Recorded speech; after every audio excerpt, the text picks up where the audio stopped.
Olá, tudo bem? E aí, você gosta de conversar com pessoas interessantes, pessoas que te inspiram, pessoas que fazem com que você olhe o mundo de uma forma melhor? Bom, se você gosta de tudo isso, você está no lugar certo. Vai começar mais um Benchmark Podcast.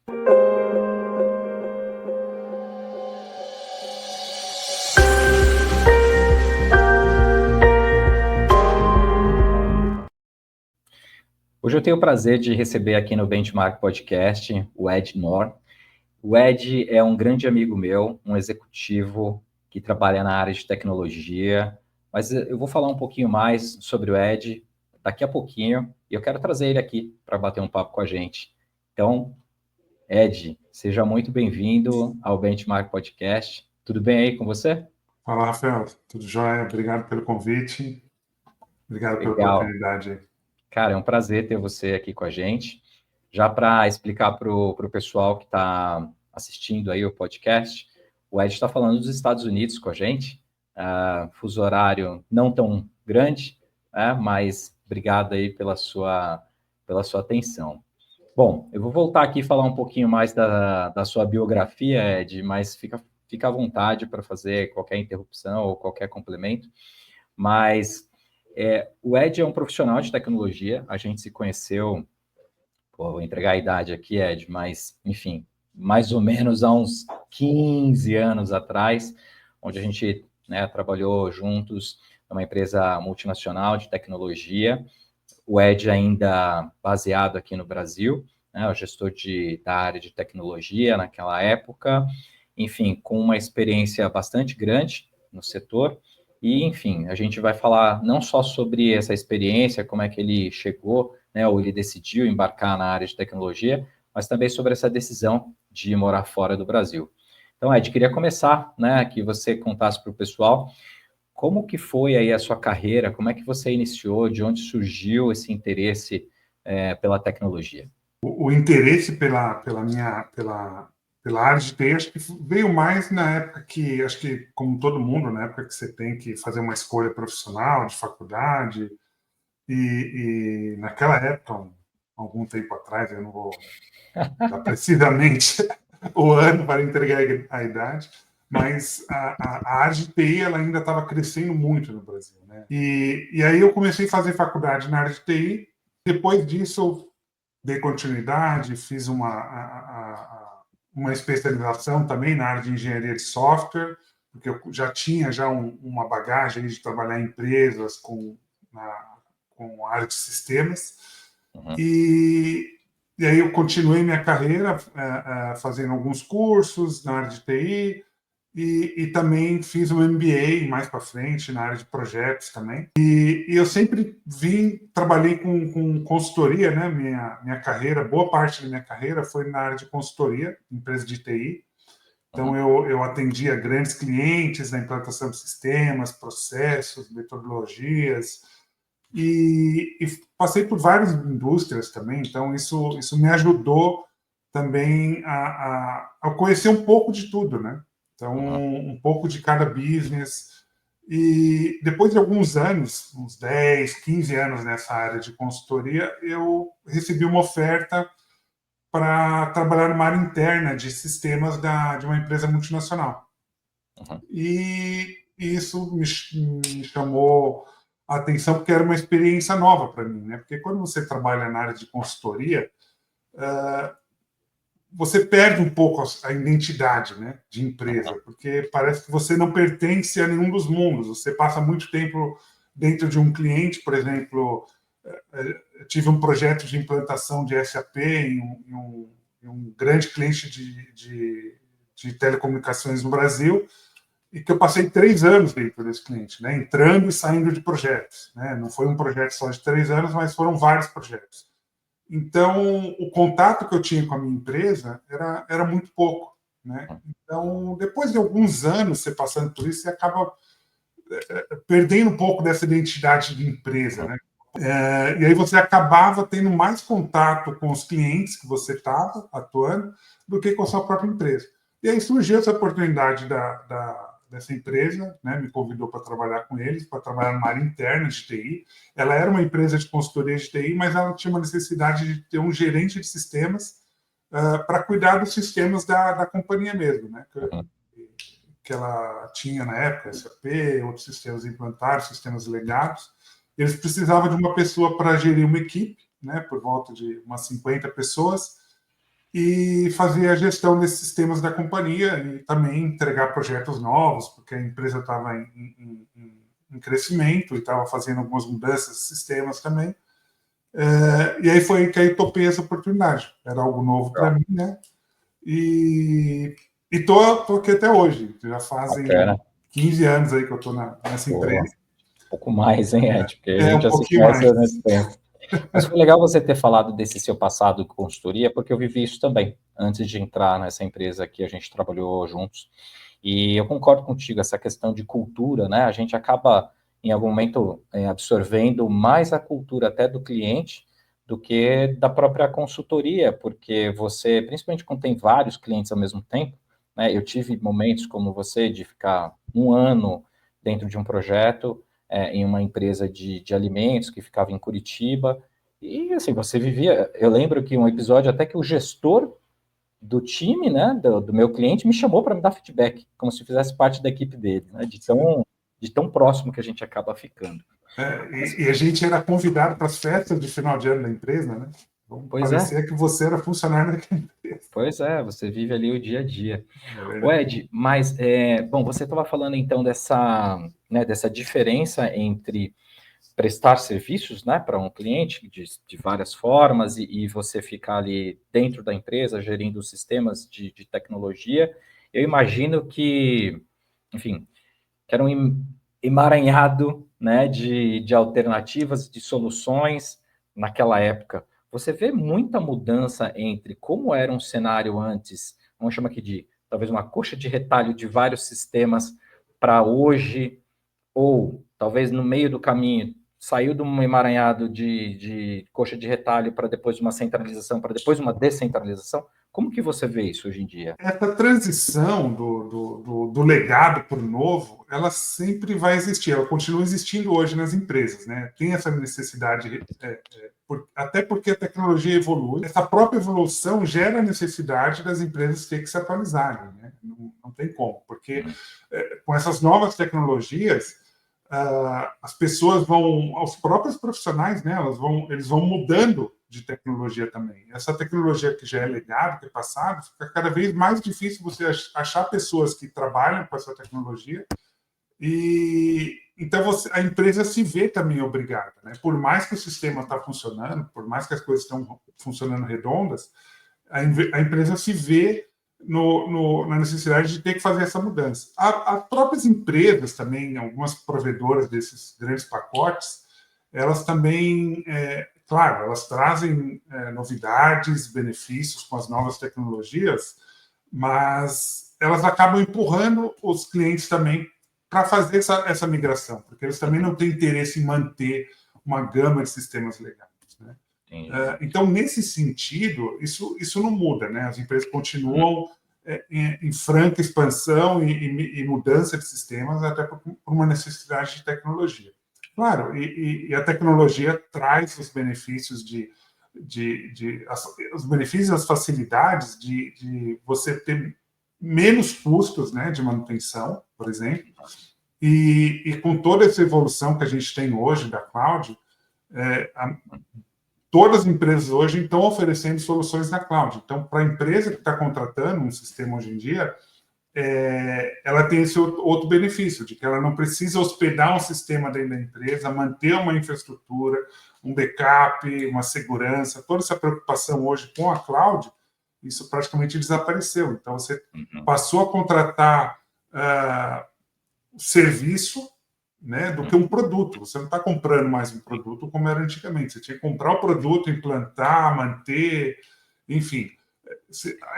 As empresas tinham muita preocupação em torno disso, né? Hoje em dia, não. A empresa está adquirindo um serviço, ela contrata esse serviço por um tempo que ela achar necessário, e quando ela não quiser mais, ela pode mudar de um serviço para o outro facilmente. Sem ter aquela necessidade de criar aqueles projetos enormes de transformação, de migração de sistemas legados, enfim. Isso que eu observo também, né? A gente vem de um passado onde existiam vários sistemas para ter ali um resultado final. De repente, apareceram os grandes ERPs que tentaram consolidar tudo dentro de um pacote só. Eles até tentavam, né, prender o cliente ali dentro daquele pacote, mas depois com a entrada, né, de cloud, né, os SaaS da vida, acho que abriu uma liberdade, uma oportunidade para os clientes também pensarem em outras alternativas de talvez plug and play, enfim, mas que você conseguisse fazer de uma forma mais fácil e talvez mais personalizada para o negócio, e você integrando coisas ali dentro, o que também não deve ser fácil para vocês, né?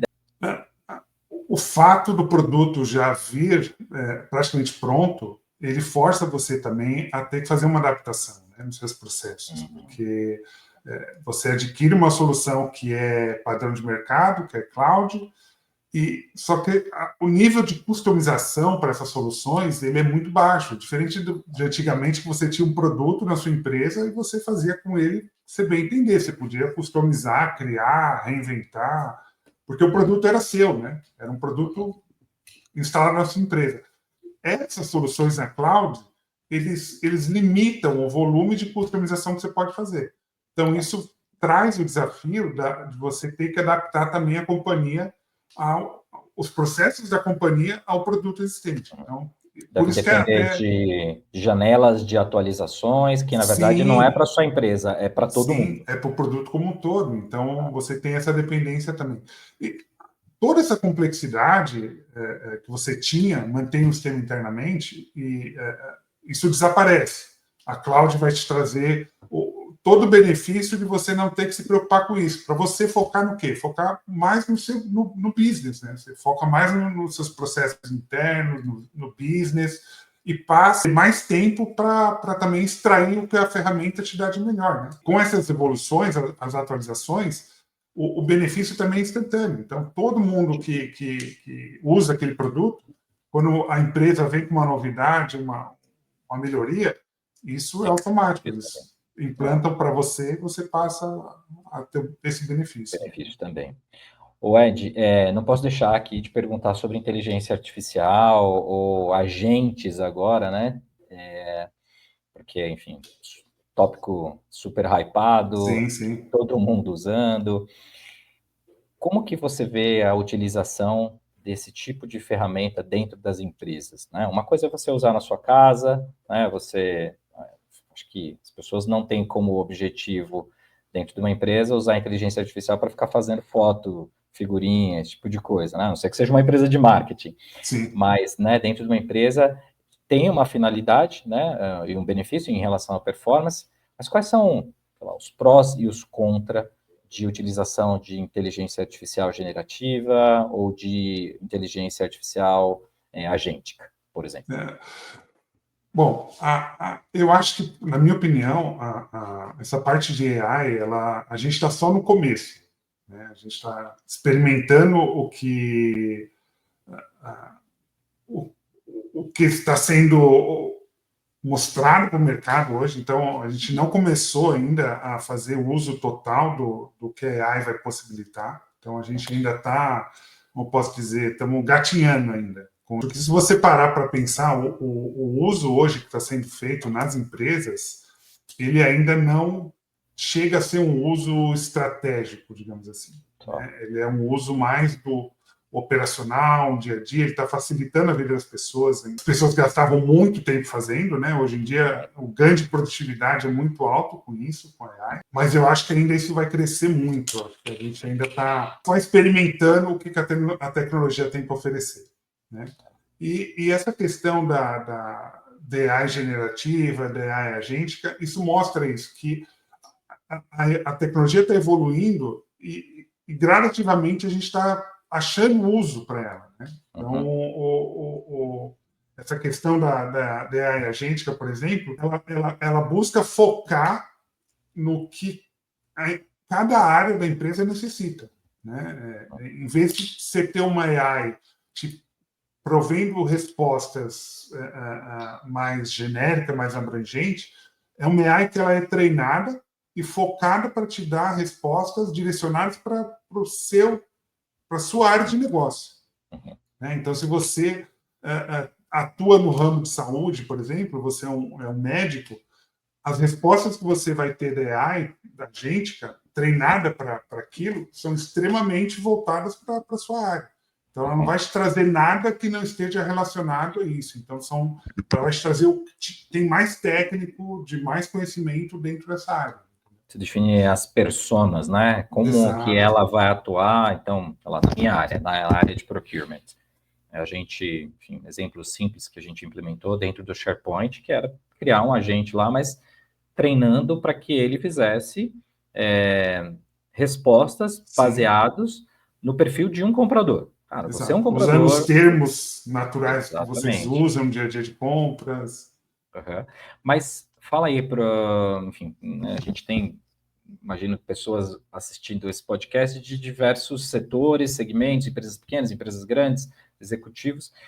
Existe risco, né, também, né? A utilização indiscriminada, né, de uma ferramenta dessa. Ou seja, a pessoa tem uma pequena, uma média empresa, ele simplesmente libera o chat GPT, enfim, não estou aqui fazendo apologia ou nenhum tipo de propaganda de nenhuma empresa, mas usa uma ferramenta que está disponível no mercado para uma empresa, para fazer ali tarefas do seu dia a dia. Existe risco para esse empreendedor? Sim. O risco existe e ele está muito relacionado à confiabilidade dos dados, né? Esse é o maior risco da AI hoje, né? O quanto aquela informação é confiável. Porque se você parar para pensar, o que a AI está fazendo, ela está, claro, ela aprende, né? Mas ela está utilizando dados existentes. Então, ela está usando a massa de dados que alguém forneceu essa informação, né? Ou ela extraiu essa informação de um conteúdo que está na internet, de alguma referência bibliográfica, ou ela está usando um conteúdo de alguém que postou num site, por exemplo, como o Wikipedia. Né? Então, é aí que mora o risco, é a confiabilidade da fonte do dado. Então, por isso que toda empresa tem essa preocupação e reforça muito isso, de que você tem que... você não pode confiar 100% no resultado que a AI te traz. Você tem que sempre validar o conteúdo, né, para garantir que aquela informação realmente ela está coerente, ela é uma informação que você pode confirmar, você pode confiar. E, se possível, que venha lá com o source, né, de onde que essa informação veio. E também tem o ponto que você, quando usa, né, essa AI, que é uma AI pública, os dados que você está colocando lá também estão alimentando o mercado, né? Então, tomar cuidado tem também com... todo vazamento e segurança da informação. E a gente na área de procurement, vou pedir para uma ferramenta dessa fazer a avaliação de um contrato na empresa que eu trabalho. No contrato tem lá dados confidenciais, valores, enfim, uma série de coisas. Né? Então, acho que isso é um ponto que precisa ser avaliado com muito cuidado. E as empresas têm esse desafio também, né? As grandes empresas, Microsoft, Google, porque o Chat GPT chegou com uma ferramenta para o público aberto, né? Isso ele não veio preparado para uso em empresas, no ambiente corporativo. Né? E agora a Google e a Microsoft estão correndo atrás para adaptar e prover essa segurança para o mundo corporativo, né? Ou seja, garantir que você vai ter uma AI com fronteiras, né? Para garantir que a informação não vai sair desse ciclo corporativo. Você vai ter os benefícios da AI, os funcionários vão poder utilizar sem o risco de que você vai estar expondo dados da empresa, né, para o mundo público. Acho que esse é um ponto super importante que as pessoas precisam avaliar, né, quando for usar. Não dá para talvez bloquear você consiga fazer, mas não dá para você eliminar isso da vida das pessoas, né? Não dá para você chegar para o seu funcionário e falar assim, você bloqueia, você põe um firewall, você ali dá um jeito de não acessar, mas o cara acessa no celular. Essa estratégia de você restringir, ela nunca funciona, né, 100%. Porque por mais que você tente restringir o acesso de um funcionário a um determinado conteúdo, principalmente na internet, ele sempre vai achar formas, né? Ele pode acessar usando o celular dele, enfim, tem várias formas. Então, eu acho que tem que existir o quê? Uma educação, né? Você tem que fazer uma campanha de comunicação forte, né? Conscientização para os funcionários, explicar como usar a tecnologia, principalmente, que eu acho que isso é mais importante. E, claro, você ter alguns mecanismos de garantir que os dados não vão circular fora daquele ambiente corporativo. Ed, cara, trabalhando, né, numa empresa multinacional, global, presente em vários países, fora a questão do idioma, tem o lance do fuso horário, né? E nessa empresa, né, onde a gente, né, hoje você trabalha, onde a gente trabalhou juntos, tem uma presença bastante forte da equipe de tecnologia presente na Índia, né? E aí tem uma diferença de fuso horário, não sei quanto tempo está para você, mas deve ser mais de 6 horas, pelo menos, né? Uhum. Como que é essa Aqui questão? para a Índia são 11 horas e meia. Ah, é verdade, ao contrário, você ainda aumenta. É Sim, sim. verdade, faz todo sentido. Então, 11 horas e meia. Como que é essa questão, né, de lidar com o fuso horário? As questões culturais, enfim, não, acho que não deve ter tanta influência, porque não é só um país, né, Venezuela são 50 países, né? Sim, Mas sim. fuso horário, como é que você lida com isso no dia a dia? Olha, eu confesso que no começo para mim foi mais difícil, né?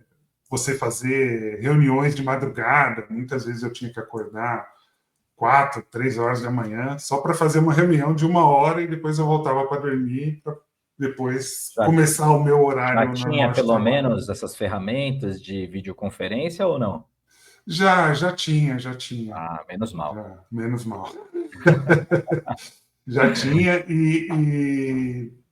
mas não tinha tanto uso de câmera, né, de vídeo, era mais Uhum. áudio naquela época. Hoje em dia, não. Hoje em dia, você já entra em reuniões. Hoje, acho que até por conta da pandemia, o pessoal já está mais acostumado a fazer videoconferência. Isso era algo que antes não acontecia muito. Então, também você tem essa preocupação. Pô, vou acordar 3 horas da manhã fazer essa reunião, deixa eu me preparar aqui para poder, pelo menos, não parecer que eu acabei de levantar da cama. Então, tem esse desafio, né? Deveria ser perfeitamente entendido, né? Porque, pô, afinal de Sim, contas, sim. são 3 horas da manhã no seu país, mas eu entendo o que você está dizendo, né? Mas você hoje já conseguiu se adaptar a esse modelo. Sim, sim. Hoje em dia já é mais. Até porque eles lá têm que se adaptar ao nosso horário também, né? Sim. Acontece de a gente ter muitas reuniões no meio do dia, nos Uhum. Estados Unidos aqui, e a gente tem pessoas na Índia, que lá já é de madrugada também, atendendo essas reuniões. Então, a Legal, gente acaba entendendo melhor um pouco isso. legal.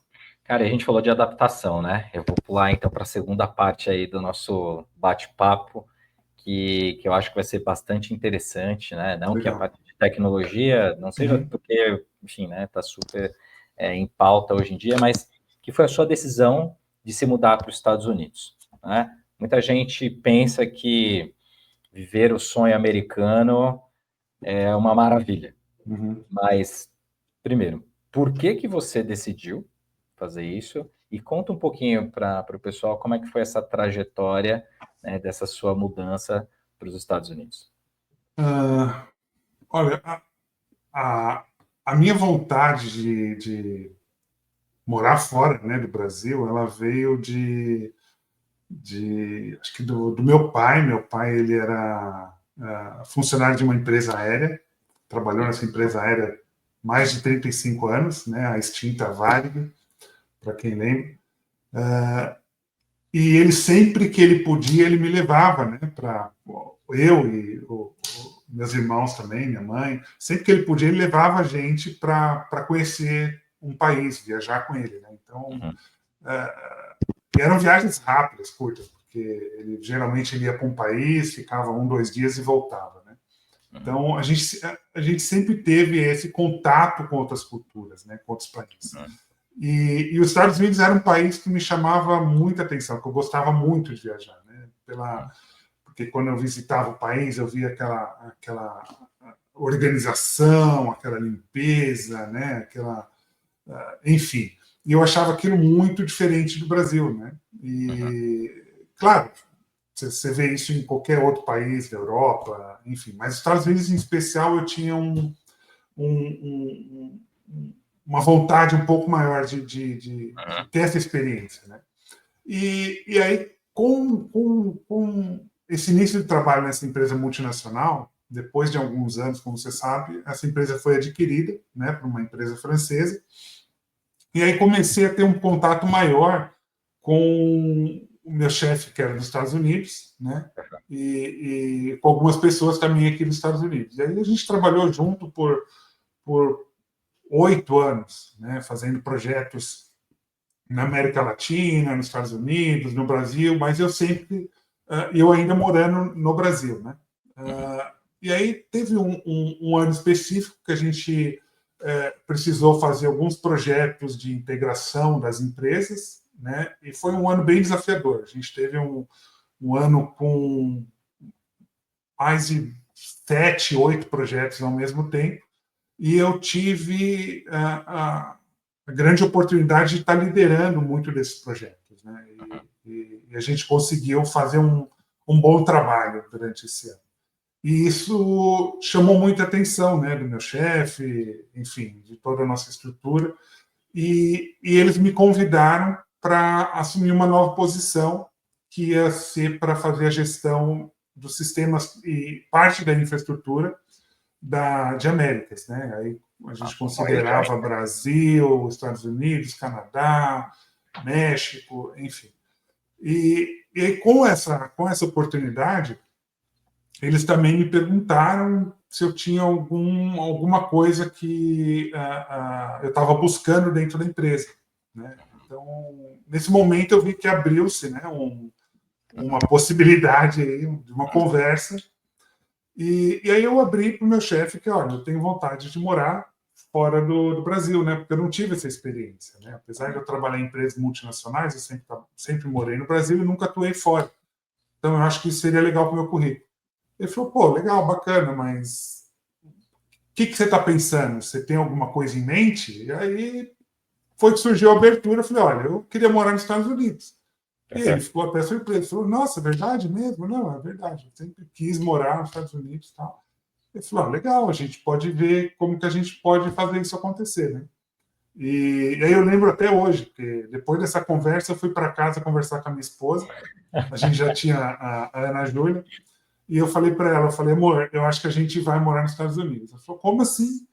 Eu conversei com o meu chefe hoje e ele disse que existe uma possibilidade. Ela falou, não, eu não vou.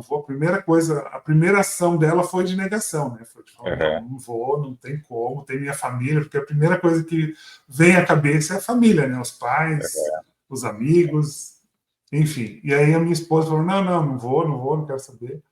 E aí foi um longo processo também de convencimento, né? Porque aí passou alguns dias, a gente, meu gestor na época continuou as conversas e até que chegou-se a uma proposta. E aí foi nesse momento que eu falei, olha, agora é para valer, né? Eu tive que conversar com minha esposa e ela estava grávida do segundo filho na época. Nossa, é verdade. Né? Então a gente tinha acabado de saber a notícia que ela estava grávida. E aí também foi algo que a gente teve que tomar algumas decisões, né? Porque ela trabalhava, na época, já estava mais de quase 10 anos em uma empresa também, no Brasil. Então, a decisão de você deixar tudo e morar num outro país não foi uma decisão muito simples. Né? E aí você pegou uma linha e foi para Chicago. Sim. Você chegou lá no inverno? Foi. Cara, conta isso eles me deram algumas opções, né? Depois que eu aceitei a proposta, eles me deram algumas opções, que a empresa ela tinha escritórios em todos os estados nos Estados Unidos, e aí eu tive que fazer algumas escolhas, né? E como o meu gestor ele era de Chicago e eu já tinha visitado Chicago algumas vezes no verão, eu achei a cidade linda, né? Falei, pô, essa cidade é muito linda, eu queria morar aqui, porque realmente a cidade o downtown Chicago, o centro de Chicago, ele é muito, muito, muito bonito. E aí ele até me perguntou, né? Olha, você quer mesmo morar em Chicago? Porque é muito frio. Eu falei, não, eu gosto de frio, não tem problema. E aí eu tomei a decisão de ir para Chicago mesmo. A minha esposa, a gente chegou num combinado de que, olha, é melhor eu ir primeiro, né? Porque o fato de você estar grávida, a gente tem que decidir se vai ter o bebê nos Estados Unidos, se vai ter o bebê no Brasil, como que funciona a área de saúde, ou seja, eu tenho que descobrir tudo. É melhor eu descobrir tudo lá, arrumar uma casa para a gente morar, do que você chegar comigo lá e grávida vai ser uma complicação a mais. Então você fica no Brasil, continua com o seu trabalho e enquanto eu arrumo as coisas nos Estados Unidos, né? Aí eu fui só de mala só, cheguei nos Estados Unidos já no inverno, já no frio, né? O acordo que eu tive com a companhia na época não foi um acordo de Expatriação? De expatriação, né? Foi um acordo de, olha, você vai ser desligado no Brasil e contratado nos Estados Unidos. Né? Então, eu não tive nenhum subsídio da companhia em termos de custo com moradia, né? Então eu tive que meio que isso tudo ficou por minha conta. E foi um acordo de comum acordo mesmo. Então, não teve nada que desabonasse a empresa. Uma aposta ali, né? Exatamente. Cara, eu quero fazer minha carreira lá fora e vou tomar essa decisão. Exatamente. E isso facilitou minha ida também, né? Porque quando a empresa tem que fazer um processo desse de expatriação, isso envolve mais custos, envolve um nível de aprovação muito maior e traz outras complicações. Então, para facilitar o processo, esse foi o acordo que a gente fez. Mas o grande desafio quando você chega num país assim, a primeira coisa que você faz, bom, onde que eu vou morar? Né? Então você sai à procura de aluguel, você quer alugar algum lugar para você morar, próximo ao escritório de preferência. Só que aí você começa a primeira barreira. Né? Para você poder alugar uma residência, você tem que ter uma conta no banco.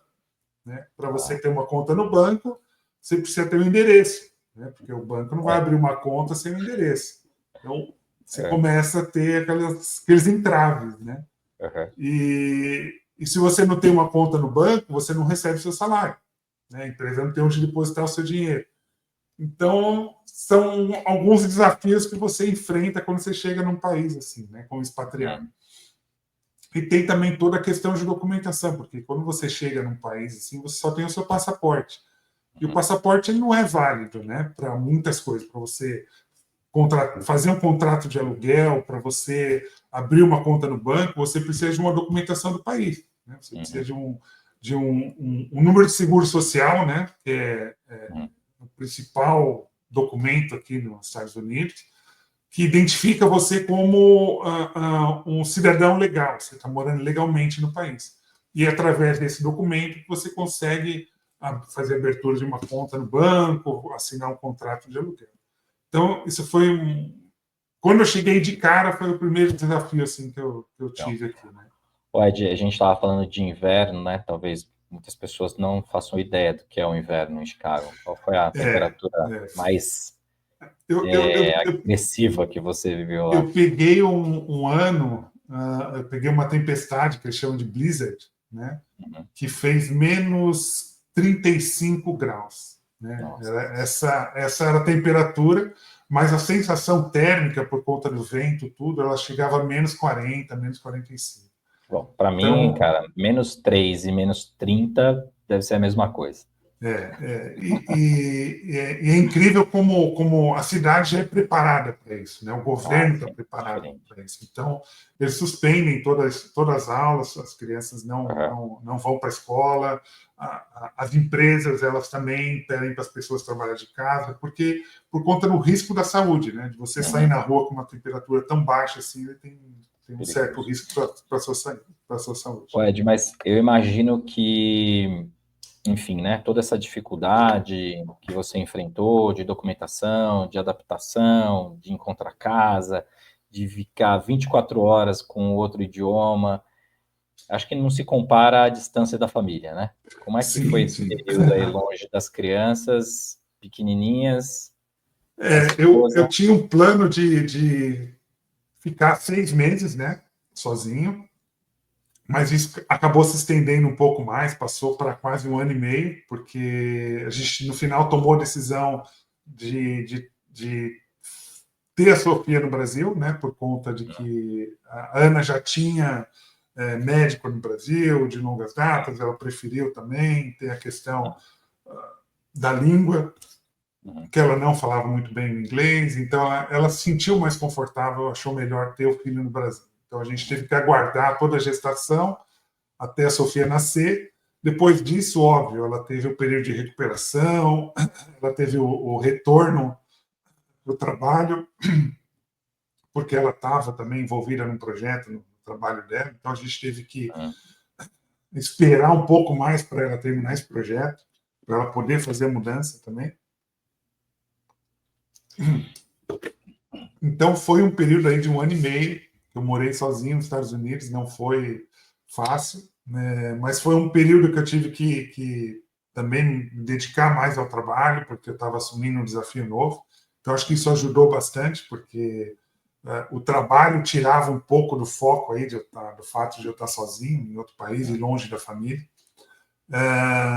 Mas eu também tinha algumas idas e vindas, né? A cada 2 meses eu ia para o Brasil, eu ficava 1 ou 2 semanas e tinha que voltar de novo. Mas eu não podia fazer isso muito, porque uma vez que você é funcionário dos Estados Unidos, você trabalha numa empresa americana, você não pode passar um determinado tempo fora do país, né? Porque você tem um visto de trabalho, o governo entende que você foi contratado para trabalhar naquele país. Por isso que foi emitido esse visto de trabalho para você. Então, durante o ano, você tem um X número de dias que você pode passar fora do país. Então, se você passar mais tempo fora do país do que dentro do país, eles podem suspender seu visto, inclusive. Então, tem essa questão também.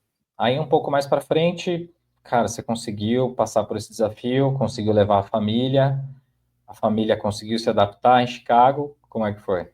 Olha, depois a gente conseguiu. Eu fui morar, primeiramente, eu aluguei um apartamento em Chicago. Como era só para mim, eu aluguei um apartamento estúdio, né? E a família veio depois desse 1 ano e meio, e eles vieram morar comigo nesse estúdio, porque era um contrato de aluguel, eu não podia simplesmente quebrar o contrato de aluguel e alugar um apartamento maior. E até porque a gente ainda estava decidindo se a gente ia continuar morando em Chicago Downtown, no centro da cidade, ou se a gente ia buscar alguma coisa no subúrbio, né, no interior.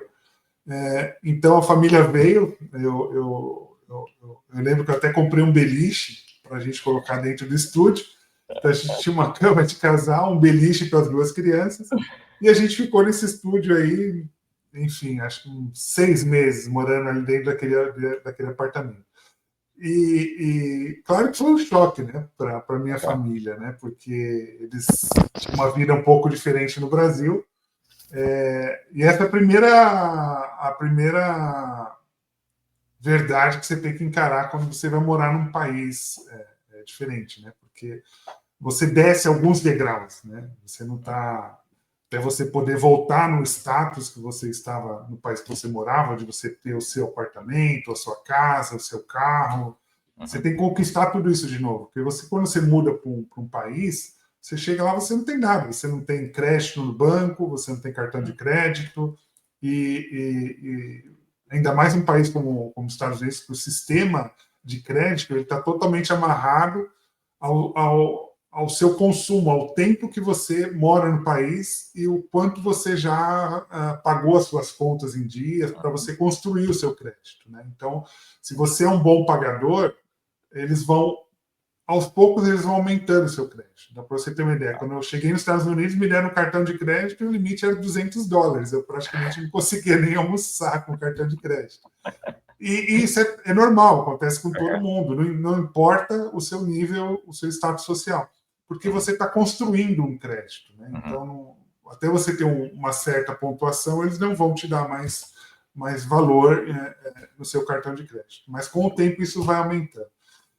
E aí a família veio, né? A minha filha veio com 8 anos, a mais velha, não falava inglês, e na semana que ela chegou, a gente já teve que procurar escola para ela, porque não podia interromper os estudos. Então, a nossa prioridade naquele momento era matricular ela numa escola.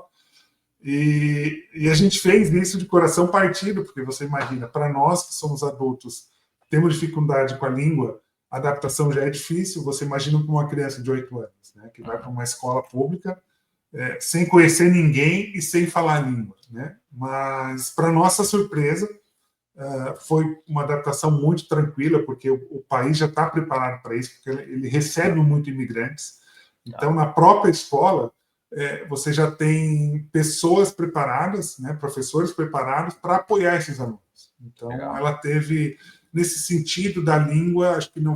Todo mundo acha que esse é o maior problema, mas acaba não sendo para as crianças. E eles são umas esponjinhas, né, Ed? Assim, é que a gente tem, né, como brasileiro, esse cuidado, né, com as crianças, né? A gente, acho que, diferentemente de europeus, ou, né, como você está falando até de americanos, a gente tem esse ato de proteção, né? Mas, no final, as crianças têm capacidade de adaptação infinitamente maiores do que a nossa, né? A gente, depois de velho, que vai tentar aprender um idioma, rala pra caramba, sofre, mas eles, ó... E eu já tive a oportunidade de visitar o Ed aí nos Estados Unidos e encontrar com as filhas, assim, colocam a gente no chinelo, né? Sim, sotaque, corrigem, é uma transformação, né?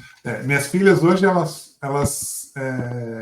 falam bem pouco do português, né? Falam um pouco mal, erram em algumas, óbvio, algumas concordâncias verbais, principalmente, até porque a mais velha, ela saiu do Brasil com 8 anos, ela ainda não tinha toda a alfabetização, né?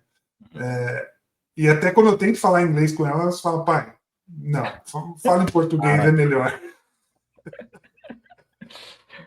Cara, assim, eles já nascem com toda essa tecnologia embarcada já de aprendizado, que é muito diferente. E entre eles também é incrível, porque ela fez... A gente tem alguns amigos brasileiros aqui, com filhos da mesma idade, e quando eles se juntam, eles falam inglês, eles não conversam em português. São todos brasileiros, né? Mas eles preferem falar inglês.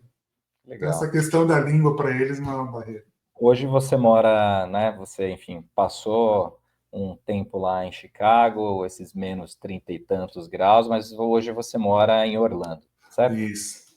Com a pandemia, né? Depois de morar por 5 anos lá em Chicago, né? Tirar muita neve da calçada, porque enfim, são 6 a 8 meses de frio extremo lá. Com a pandemia veio essa possibilidade também de o trabalho remoto, veio a possibilidade de estar procurando um outro estado para morar. Né? Então, a gente fez uma viagem de férias aqui para Tampa e a gente se apaixonou pelo lugar, né? Por conta de ser cercado por praias, né? O estado todo cercado por litoral dos dois lados. E o clima também, né? O clima muito próximo do Brasil, as temperaturas muito próximas do Brasil. Então a gente sentiu mais em casa aqui, mais brasileiro do que morando lá em Chicago. Também, né, Ed? A distância também, o fuso horário muda um pouco. O fuso horário de Chicago para o Brasil tinha épocas do ano que era a diferença de 4 horas.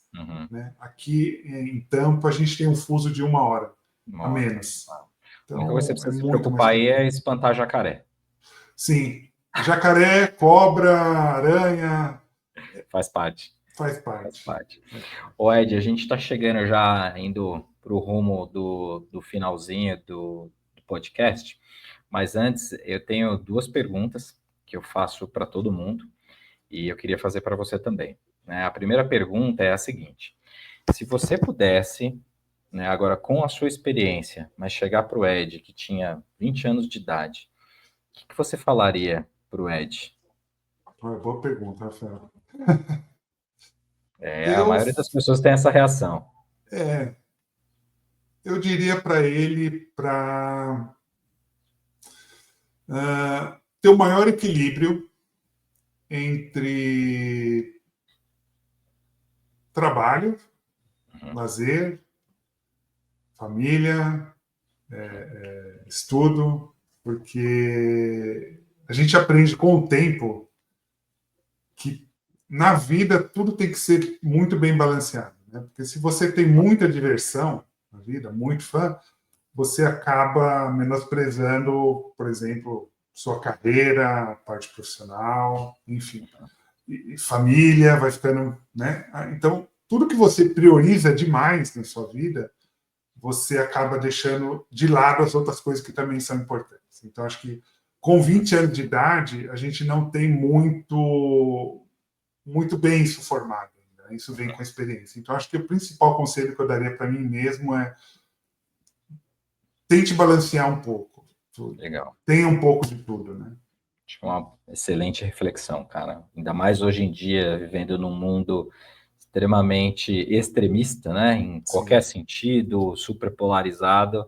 Acho que é uma baita reflexão, um baita recado. E a segunda pergunta é a seguinte, cara. Benchmark vem, né, ou significa referência, ou ponto de referência. E assim como você, meu convidado, é uma referência para mim, né, tanto na sua carreira de tecnologia, quanto nessa sua coragem de ter tomado essa decisão, de ter se mudado para um outro país, de ter enfrentado tudo isso que você enfrentou, eu queria ouvir de você quais são as suas referências. Pode ser na sua vida pessoal, pode ser na vida profissional, quem que você olha e fala assim, cara, putz, essa pessoa aqui é uma referência para mim. Olha, na minha vida pessoal, a minha maior referência é meu pai, porque ele veio de uma trajetória muito complicada, né? Meus pais, minha família veio da Alemanha, então meus avós, eles vieram fugindo da guerra, morar no sul, em Porto Alegre, e meu pai veio com eles morar no Brasil sem nada, né? Meu pai nasceu em Porto Alegre, na verdade, e então ele enfrentou boa parte da infância dele, né? Ele enfrentou muito preconceito, muito racismo, e eles eram uma família muito simples, né? E meu pai foi uma pessoa muito batalhadora na vida. Então ele me trouxe muita referência do simples, né? Daquilo, como que você pode viver bem com o simples, mas ele também me trouxe uma referência de como conquistar, de como chegar lá, né? De como você pode ter aquilo que você quer, que foi muito que ele fez. Ele queria ter uma família com 4 filhos, uma casa, 2 carros, um apartamento. Como que ele chegou lá, né? Com muito trabalho. Ele teve, como eu falei, né, no começo do podcast, ele trabalhou por 35 anos numa empresa. Então ele conquistou aquilo. Claro, ele teve muito altos e baixos na vida dele, não foi só sorrisos, mas ele sempre foi uma referência para mim nesse sentido, né? De lutar, de batalhar, de ir atrás. Então, acho que meu pai, com certeza, é a minha maior referência. Que legal, cara, porque você não é o primeiro, acho que algumas pessoas aqui já tiveram como resposta alguém da família, pai ou mãe, enfim. E acho que isso também é uma coisa que nos une, né? A gente acaba tendo essa eu acho que as pessoas acabam se encontrando, né? Não é por acaso, né? Existe essa atração porque elas têm os valores que são muito parecidos, né? E é muito legal saber disso. Acho que o que a gente espera também é que os nossos filhos um dia possam falar a mesma coisa, né? Acho que é isso que a gente tenta passar. E, cara, antes de fechar, né, eu ainda vou querer que você, por favor, compartilhe, né, com as pessoas, suas redes sociais, enfim, quem pode te conhecer ou bater um papo sobre tecnologia, ou até mesmo evitar alguns perrengues, né, se está pensando em morar fora, de repente bater um papo contigo, né, se você já dá ali algumas dicas. Mas antes eu queria fazer um agradecimento público, não só por você estar participando aqui do podcast, mas por você ter sido um cara muito importante na minha vida. Você foi um cara que acho que eu já tive a oportunidade de falar isso, mas que me ajudou demais num momento mais difícil que eu passei, né? Você estava ali do meu lado, cara, assim, me escutava, era nem que fosse para falar besteira, jogar a conversa fora, mas apoiando. E, cara, eu quero te agradecer do fundo do meu coração por tudo que você fez naquela época, que faz ainda, porque talvez se não fosse aquela ajuda naquele momento, eu não sei nem se eu estaria aqui hoje. Então, muito obrigado mesmo, Ed. Assim, foi sensacional. Agradeço pela sua amizade, agradeço por a gente ter se encontrado em algum momento.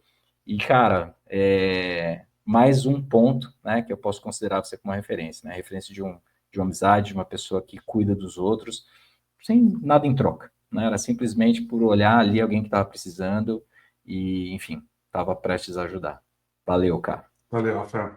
E aí, enfim, deixa aí para o pessoal, depois eu coloco, enfim, né, as suas redes sociais, mas quem quiser bater um papo contigo, onde que eles podem te encontrar? Tá ótimo. Deixa sim. Valeu, Ed. Valeu, Obrigado, Rafael. cara. Até a próxima. Um abração aí para todo mundo. Obrigado, cara, de coração. Valeu, abraço, tchau, Valeu. tchau. Tchau, tchau.